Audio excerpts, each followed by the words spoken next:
What's up, house groups? We are switching things up a little bit from my original plan for tonight, since we had to switch things up on Sunday and cancel church due to the fact that the parking lot wasn't plowed. And I want to kick things off tonight with a story about a guy named Donald Pugh. Donald was a petty criminal from Ohio, and at one point he turned on his TV and saw his own mugshot. The cops were looking for him, and he got really frustrated because he felt like the ladies weren't gonna really like him in that mugshot. His face was a little puffy, and it didn't look very good. And so Donald took a selfie with some aviator sunglasses on and everything, just mugging it for the camera, and he texted it to the news station and said, "That picture was ugly, here's a better one." And anyways, the news station gave the cops Donald's phone number, and they tracked him down and arrested him a couple days later. It was a bad plan by Donald to try and pick up ladies by sending in a better mugshot. But as the old Scottish poet Robert Burns once wrote, the best laid plans of mice and men often go awry. And on Sunday, our plans went awry, and so tonight I just want to kind of talk about what happens when life isn't going the way we planned for it to go. It's frustrating when that happens. Sunday was incredibly frustrating for me, and it was one of those moments where I was able to sit there and just reflect and pray through like why my soul was so just frustrating, because I feel like it's especially annoying when plans don't go right, but you thought they were good plans. When it feels like, hey, I was on God's agenda. I feel like I was doing the thing that God wanted me to do. So why isn't he just making it easy? Why isn't he just clearing every obstacle in my path and making sure that I can do all the things that I thought that I was supposed to do for God? Why isn't life working the way that I want it to be? And I think sometimes, and Sunday's like a small example. It's not that big of a deal, I guess, to cancel church one Sunday. But in life, when things don't go right, I think we find ourselves asking, like, can God be good when life is not? When I'm trying to do the right thing and it just isn't working out, when things aren't going the way that I want, when I'm experiencing difficulty and I'm experiencing pain. And I think in those moments we go back to just this small set of Bible verses to really fire ourselves up, like Jeremiah 29:11. "For I know the plans I have for you, declares the Lord, plans to prosper you and not to harm you, plans to give you a hope and a future." Or Romans 8:28, like, "For God works all things for the good of those who love him, who've been called according to his purpose." And we put that stuff on greeting cards and coffee mugs and like cross-stitch pillows. Like, yeah, God's gonna make everything glorious and wonderful. And those verses are great. Those are two of my favorite verses in the entire Bible, except they just don't mean what we want them to mean. And if we expect them to mean what we'd like them to mean, then we get even more frustrated when things aren't going the way that we want them to go. Because we want those verses to mean like, God's just gonna make my life easy. Like, I have some plans, and God's going to bless those plans. I'm going to come up with some ideas that I think are good, and then God's just going to pave the way for me to do all those ideas, and everything will be simple, and everything will be easy, and everything will be good, and great, and grand, and wonderful, and I'm waiting for that. But that's not what God's saying. Like Jeremiah 29:11, when it says, "I know the plans I have for you," you is not you. And you is not me. Specifically there, you is the entire nation of Israel, who's in a really rough spot.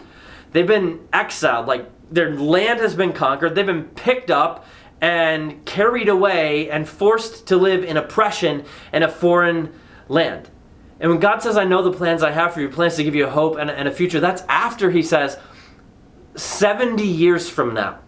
Like, you guys sinned and you rejected me, and there's some consequences, and you're suffering right now. But in 70 years, I have this plan. We're going to be able to go home and resettle the land that I gave to your forefathers. And you realize, like, for the original audience, when Jeremiah 29:11 got spoken to them, God was basically saying, you're not going to live to see this.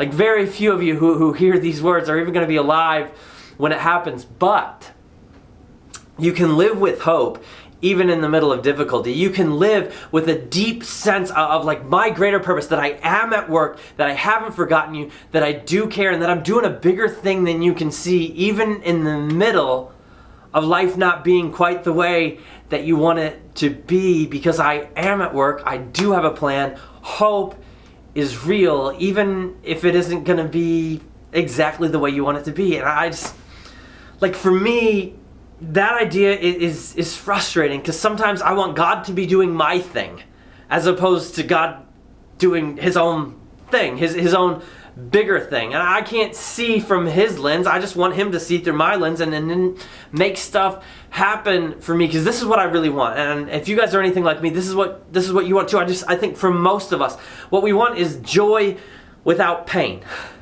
We want holiness without trials. We want prosperity without suffering. We want growth without effort. We want God to just make it easy, but that's not the gospel. That's not the thing that he does. The good news of the gospel isn't that God will save us from difficulty. It's that God will save us from our sin. And it's not that God will save us to success. It's that God will save us to purpose.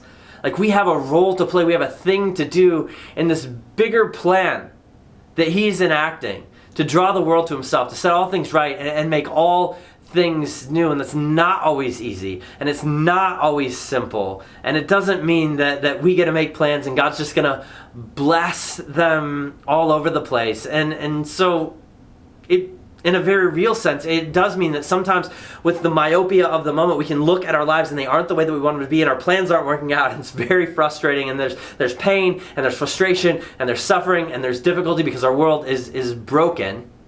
But what God's saying is, even though, like, that's the way life is in a broken world, you can live as a people of incredible hope. Because I'm looking at a different picture, and I am at work, and I haven't forgotten you, and I'm doing a bigger thing, and you are playing a role. You have something to do with this grand plan that I have to make things new and set things right and draw the world to myself. Something is happening that's bigger than the pain of your current moment. So even when, not if, when life isn't good, we can have confidence that God is good and he's working. Just like the song says, even when we can't see it, he's working. Even when we don't know it, he's working. He never stops working. And that doesn't mean he's working to bless our plans and make everything easy and simple for us, but it does mean he's working in our lives and through our lives to do a greater thing in the world around us. That in the middle of all this pain and all this brokenness, he is on the move to set things right and to make things new, and we have a role to play in all of that. And that's something worth chasing. That's something worth pursuing, that even when life isn't good, God is good, and we can trust him in that, and we can place our hope in that. Our God is in control of the future, no matter what. And that's awesome.